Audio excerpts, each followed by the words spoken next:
Hello and welcome to the Wedding Files. I'm Tracy and I'm here to help you navigate through the mysteries of planning your wedding.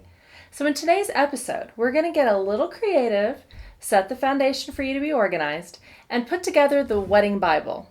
This is your vision board in a compact and portable binder. It's your favorite ideas, swatches of colors for bridesmaids' dresses, a place to put the guest list, and a great holder for those contracts you sign. So clear off the table because we're creating your wedding Bible.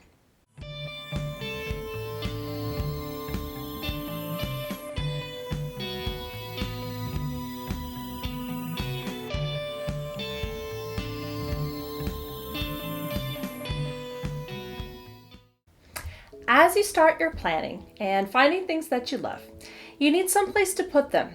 Pinterest is amazing, but when you're meeting with your baker and they want to know what you want, you can quickly pull out your printed picture from your Bible.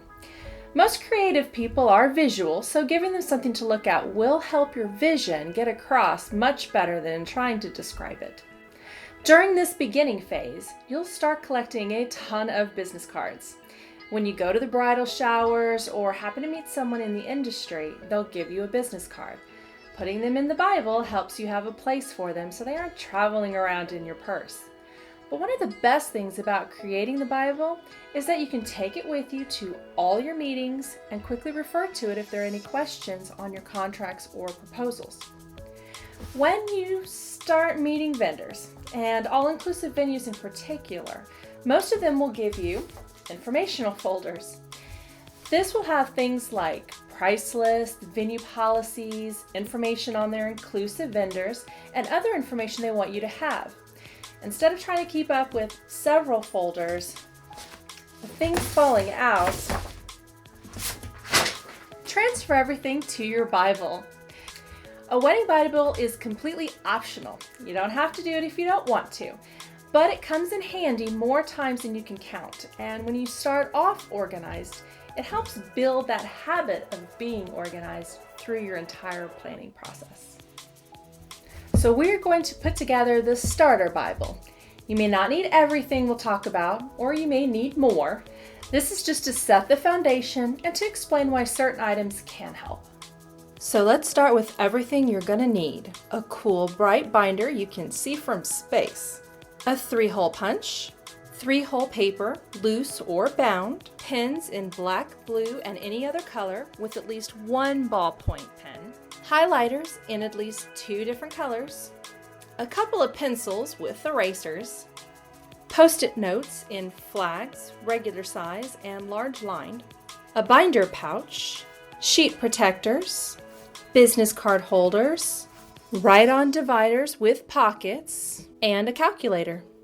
Now, I chose this binder because it was the most obnoxious one I saw, but it has the qualities you need. You want something that's at least 2 inches thick to be able to hold everything. Something that will definitely get your attention right away because solid colors can get lost, especially when you're visiting a venue and you put it down on their desk among all their binders. And good hard covers because you will need them for a solid surface to write on sometimes. The 3-hole punch is for when you find magazine articles in brides magazines or wherever, for any paperwork that the vendor gives you or anything you need to put in the Bible. You'll need 3-hole paper for notes, lists, and sometimes drawing out your floor plan. If you don't have 3-hole paper, then that's also where the 3-hole punch comes in. Pens in black and blue are commonly used for contract signing, and having another color, such as purple, helps differentiate your writing on their paperwork.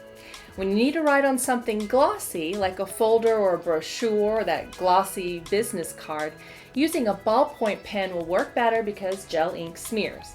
And sometimes when you meet vendors, they may not have pens to sign anything with. You know how it is when people use your pens. So being prepared with your own saves a lot of time. Pencils with erasers or separately can come in handy when you need to draw something out, such as your floor plan or design for the cake.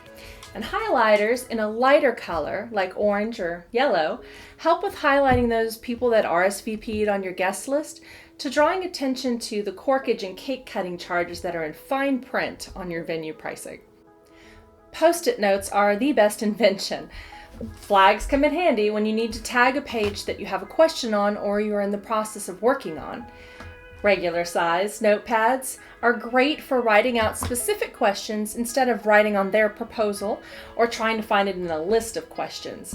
And large lined are great to put on the inside cover for a running task list. And of course, you'll need a binder pouch. This is where all your pens, pencils, highlighters, and Post-its are stored in a zipped container. Now, sheet protectors are a great option, but it's great to have on hand. They are used when you have odd-sized things to keep track of, like fabric swatches or the CD the videographer gave you to show her work. If you have those magazine articles and don't want to hole punch them, then slip them in. And this is just my opinion, but top loading works better than side because when you start flipping pages quickly, they won't slide out as easy. The business card holder is great for the business cards all your vendors will give you, including those that the venue gives you for their inclusive vendors. When you store them, it's best not to put one business card behind the other. Sometimes it gets confusing. Have each card in their own slot, all facing forward. Write-on dividers are great to stay organized with. You can use them to keep all your vendors separate. Just make sure that you can erase and rewrite. These I wrote in pencil, photo booth, and if I change my mind to candy bar, I can easily erase it and rewrite it. And the pockets come in handy when you're given something that you need to quickly put in the binder, but figure out where it goes later. And finally, a calculator. Any kind really, but just so long as it's small. This comes in handy when you're trying to figure out table planning, like I have 10 tables of 9, 5 tables of 10, and a head table of 18. Or double checking your vendor's math. They quoted you $127 for flowers, plus tags, plus 18% service charge.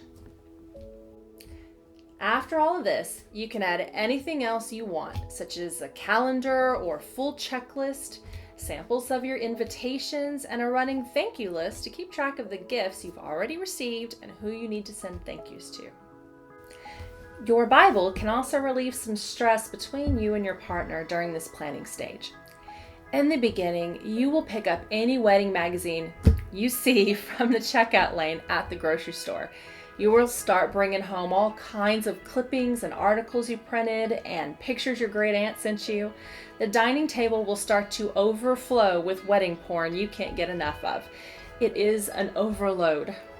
And you'll find that planning is taking over your whole life. My hard and fast rule is go through what you have and put what you love in the binder. If it doesn't fit, throw it out, or at least put it in a box in a closet or somewhere that isn't the constant reminder that your wedding planning has puked all over your house. When you're inspired, open the Bible.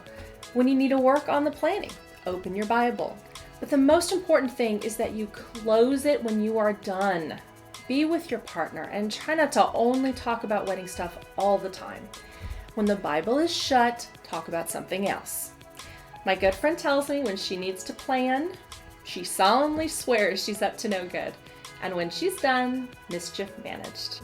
Thank you for watching. If you have comments or questions, please leave it below and I'll get to all of them. Subscribe to my channel if you haven't already, and feel free to share and give me a thumbs up. I'll have a lot more videos coming up, like how to make 3 great signature punches and how to unplug during the ceremony, so don't miss out. See you soon, and remember, I've got your back.